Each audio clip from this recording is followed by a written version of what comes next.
It is January of 1977 in Moscow. The best time of year to visit Moscow, I'm told, is in January. The CIA's station chief in Moscow is filling his car up with gas at kind of one of these stations that are reserved for, foreign diplomats and officials. And a mystery man, who's Adolf Tolkachev, walks up and asks if the chief of station is American. Now, he can tell from the diplomatic plates that the man is American, but he wants to confirm. And the man who walks up, this guy Tolkachev, he's got brown hair. He's got a crook in his nose from a kind of boyhood hockey accident. He's got very distinctive features and a very big forehead. At this point, though, what's interesting, and we'll come to this later on, is the agency doesn't know who he is, and they have absolutely no idea why in the world he is contacting the chief of station. And we'll get to that. So Tolkachev later is going to say, and this comes from the CIA has done some unclassified write-ups on Tolkachev.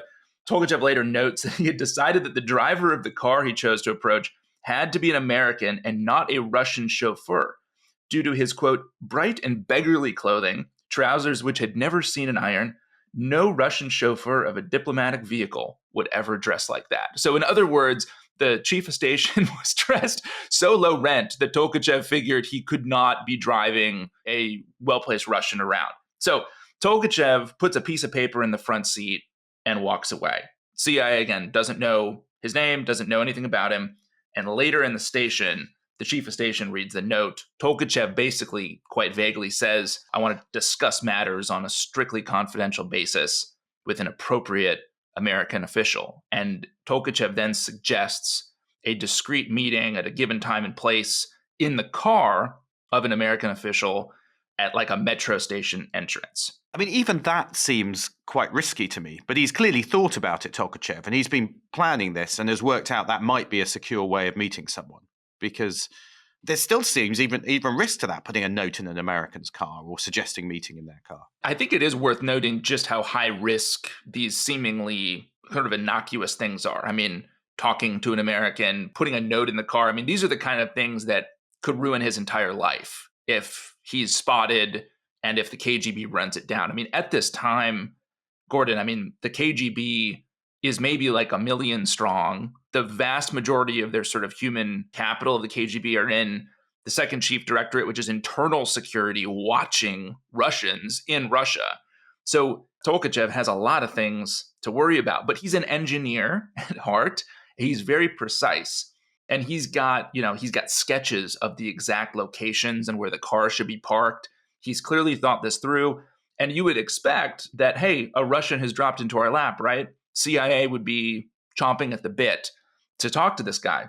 Well, the CIA is quite apprehensive. Maybe that sounds abnormal, but it's actually quite common in this period for notes to get dumped into Americans' cars. So that a note being dropped in the chief of station's window is not so crazy. It happened a lot in the summertime, Russians trying to contact Americans. And also, the KGB, Gordon, as you well know, has a long track record of entrapping Americans. The idea here being the KGB gets a CIA officer or even a diplomat, lures them into meeting with a Russian, and then expels them. And it creates massive sort of problems in the pipeline to staff Moscow station and the embassy if the KGB is booting people out.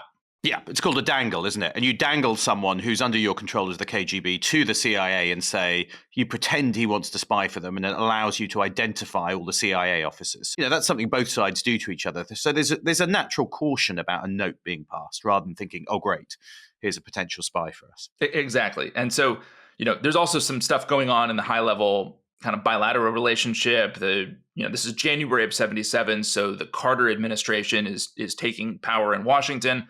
The incoming Secretary of State is coming to Moscow to kind of lay the basis for bilateral relationships between the U.S. and the Russians and the new administration.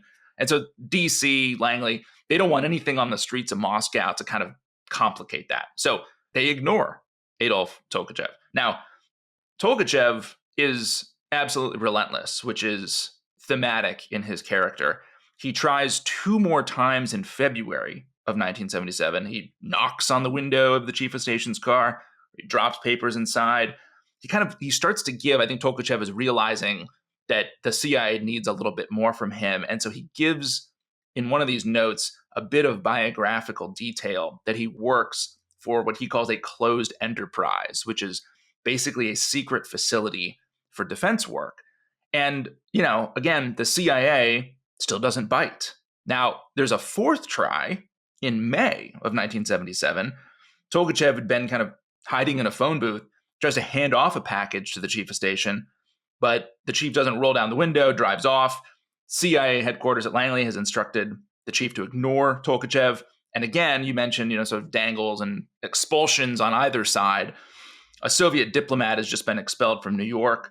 And CIA thinks, again, the KGB is dangling someone at us to kind of retaliate in Moscow. So let's just back off this guy. So we've had 4 tries in the span of about 4 or 5 months. And every time he's gotten the cold shoulder from CIA. So in March, Tolkachev finds the chief of station again, and he slips a packet of taped paper into the chief of station's hands.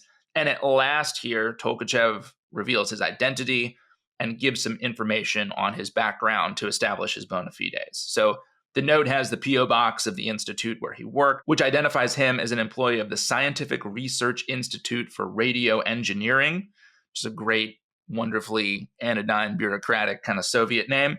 And it gives them, I think it gives CIA this kind of confidence that they can actually put an officer of the Central Intelligence Agency kind of out to start interacting with Tolkachev.